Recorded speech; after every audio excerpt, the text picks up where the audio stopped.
The need to urgently undertake fundamental shift in understanding Africa's global role is overwhelming evidence on the subject of climate change.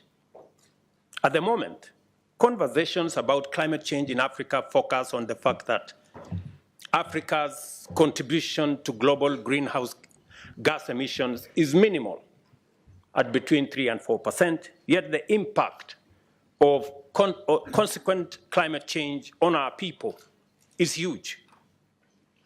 This discourse also mainly focuses on the questions of compensation for loss and damage and funding for adaptation, mitigation, and resilience.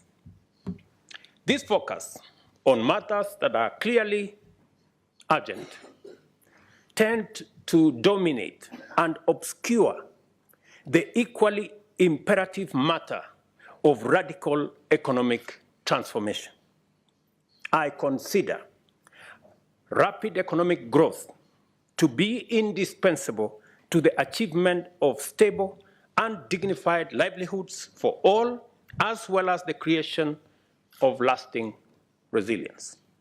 At the same time, I worry about the mainstream perspective where prosperity is often regarded, ironically, as incompatible with environmental sustainability and relegated to the margins of global agenda for Africa. I will explain this a bit later. As a matter of fact, many Africa's global partners evasively skirt around this necessary conversation, making it difficult and uncomfortable.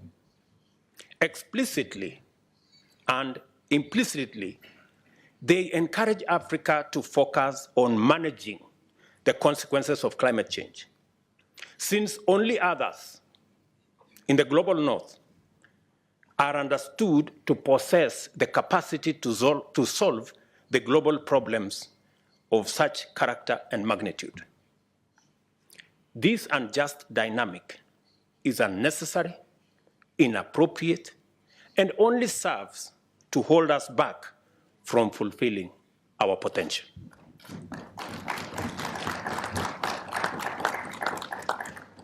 Good people, let me ask you, who said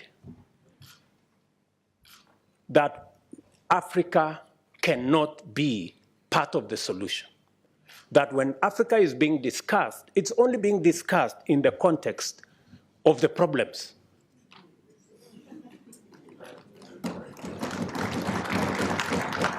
And our voices are limited to, oh no, you are victims of climate change.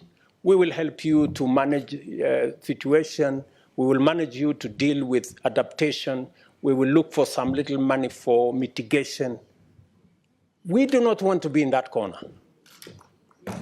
We want to be in the conversation about the solutions. And we have what it takes. And shortly, I will be proposing to you why I consider that, in fact, the reason why we have been in a circus for all these years, it's because we as Africans have not stepped forward with our capabilities to provide the solution to this challenge of climate change.